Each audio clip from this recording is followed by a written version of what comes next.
பெண்களுக்கு அந்த 3 நாட்கள் கடவுள் கொடுத்த ஓய்வு. அதை மனிதனாக்கினான் தீட்டாக.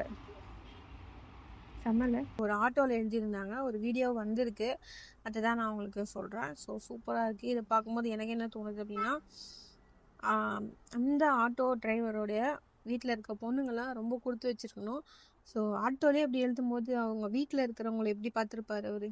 என்னதான் டெக்னாலஜி வளர்ந்தாலும், என்னதான் நம்ம முன்னுக்கு போயிட்டு இருந்தாலுமே, இந்த காலத்துலேயும் தீட்டு பார்க்குறவங்க நிறைய பேர் இருக்காங்க. ஈவன் எங்கள் ஃபேமிலின்றது வந்து தீட்டுன்னு அதில் ஃபுல்லாக தீட்டாயிடுச்சுன்னா இது தொடக்கூடாது, அதை தொடக்கூடாது அப்படின்னு சொல்கிறவங்க இருக்காங்க. ஆனால் என் ஹஸ்பண்ட் வந்து அப்படி கிடையாது.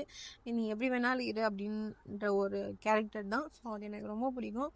அந்த வகையில் நான் ஏதோ ஒரு லக்கியாக ஃபீல் பண்ணுறேன். ஸோ உங்கள் வீட்டில் இருக்கவங்க எப்படின்ட்டு கமெண்ட்டில் சொல்லுங்கள். ஸோ அந்த 3 நாள் கொஞ்சம் உங்கள் அக்கா தங்கச்சியாக இருக்கட்டும், இல்லை அம்மாவாக இருக்கட்டும், யாராக இருந்தாலுமே கொஞ்சம் பத்திரமா பார்த்துக்கோங்க. அவங்களுக்கு என்ன வேணுமோ அதை அவங்க கேட்குறாங்களோ இல்லையோ அதை கரெக்டாக பண்ணுங்கள். இப்போ எவ்வளோ வீடியோஸ்லாம் வருது, நம்ம எவ்வளோ வீடியோலாம் பார்க்குறோம். ஸோ அதுலேருந்தே நிறைய பேருக்கு இந்த பீரியட்ஸ்லாம் என்னன்னு தெரிய வந்திருக்கும். அதை வச்சு அவங்கள கேர்ள் ஃப்ரெண்ட்லாம் பார்த்துக்கோங்க. ஏன்னா அந்த 3 நாள் எவ்வளோ கஷ்டமாக இருக்கும்னு அது அவங்களுக்கு மட்டும்தான் தெரியும்.